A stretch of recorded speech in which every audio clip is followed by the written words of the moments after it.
everyone, welcome back. So you will recall we mentioned that personal branding is not exclusively about self-promotion. And in fact, to limit it to self-promotion might obscure ways to grow and develop your personal brand. And you'll also recall the importance of reflection. It's difficult to assess and reflect if you're always engaging in sort of rote self-promotion. We noted, too, that personal branding implies building confidence to operate or perform in your area of expertise, to project confidence that you have the abilities and competencies to stretch into a new area. We discussed the importance of managing that impression as well. So when you're managing impressions, you're actually managing more than what others might think of you. In connection with a presentation of yourself, you're also connecting with others around you, or not connecting with them as the case may be. Their impression of you, then, might be guided by fairly complex decisions made within professional and personal social interactions. So as a way into this complex topic, I would like you to know about trait affective presence. And this is a fairly new and we think really exciting area of research. So in a central study around this area, Eisencraft and Elfenbein suggest that everyone seems to have a tangible impact on those around them, and they can change other people's feelings in pretty consistent ways. And interestingly, this parallels the Peters assertion that everyone also has a unique brand. So the researchers call this trait affective presence. That is, how an individual makes others feel in his or her presence. And this is different, and this is really key. This is different than your own emotional state. So for sure, human beings experience a range of emotions. But this concept is not about your inner world. It's about how you make others feel when you're in their presence. And the study says that we can, independent of how we actually feel, impact those around us, and that the impact can in fact be the opposite of how we feel.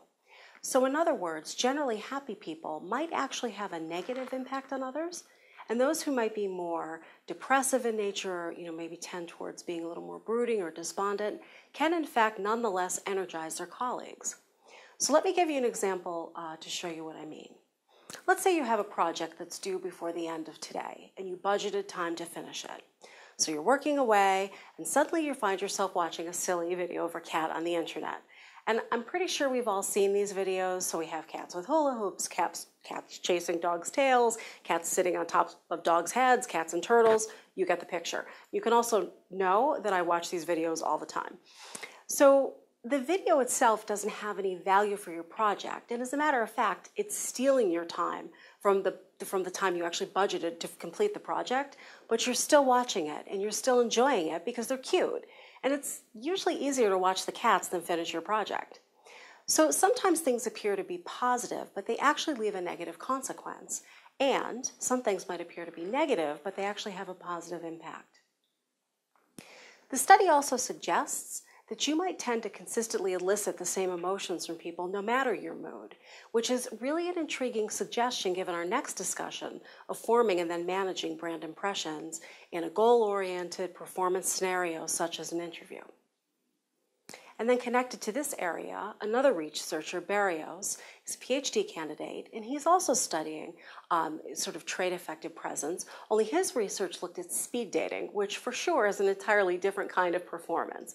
Speed dating, by the way, is usually done in groups where individuals have short conversations with each other on a rotating basis. And the idea is quick exposure to a maximum number of people with really quick impressions guiding any next steps or interest. So this research points to the idea that we're not the sum total really of what we think we are. Rather, we might also be what we emotionally create in others. And again, this is a really, really important consideration when we're in a short performance space like an interview. So along these lines, it might be worth it to ask trusted colleagues and friends what your trait affective presence is, and then consider how that aligns with your personal brand and how you might imagine the impression of that brand in an interview or another public setting. Do other people feel calm around you? Do you present with confidence? Do you feel like others have trust in your abilities? So we've reviewed trait affective presence, the importance of really understanding how you make others feel in your presence, and how that knowledge connects to their impression of you as a colleague. Next, we'll look at how all of these concepts connect to performance, specifically in an interview setting, which for our purposes might be the most important performance of all. See you then.